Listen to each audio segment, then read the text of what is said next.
या परिस्थितीमध्ये आता पक्षांतर्गत म्हणजे तुमच्याकडे जबाबदारी आलेली आहे, पक्षांतर्गत बदलही अपेक्षित आहेत, महामंडळच्या नियुक्त्या होणं अपेक्षित आहे आणि वाटप झालं आहे म्हणतात महामंडळांचं. झालं वाटप महामंडळांचं? किती पक्ष, कोणत्या पक्षाला किती महामंडळ मिळणार ते?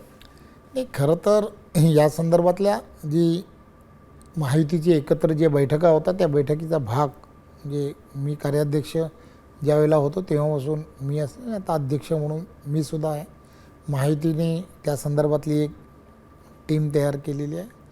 त्या संदर्भात एवढी महामंडळं एवढी मोठ्या प्रमाणामध्ये असतात की त्याच्या सगळ्यांचं कोणती महामंडळं चांगली आहेत म्हणजे थोडीशी अपर लेवलवरती आहेत तर त्या सगळ्या गोष्टीचा विचार हा गेल्या काही दिवस आम्ही सगळीजणं करतो आणि मग त्यानंतर येणाऱ्या काळामध्ये लवकरच या सगळ्या गोष्टींबद्दल कोणी कोणत्या मंडळाबद्दल मंडळ कोणत्या पक्षाला मिळावीत किंवा काय हो या संदर्भातले निर्णय जे आहेत ते निर्णय घेण्यासाठी आम्ही सगळीजणं समन्वयाची जी समिती आहे ती समिती त्या संदर्भात एकमताने विचार करणार आहे आणि नंतर मग वरिष्ठ जे नेते आहेत देवेंद्रजी असतील, आदरणीय शिंदेसाहेब असतील आणि अजितदादा हे त्या संदर्भातले निर्णय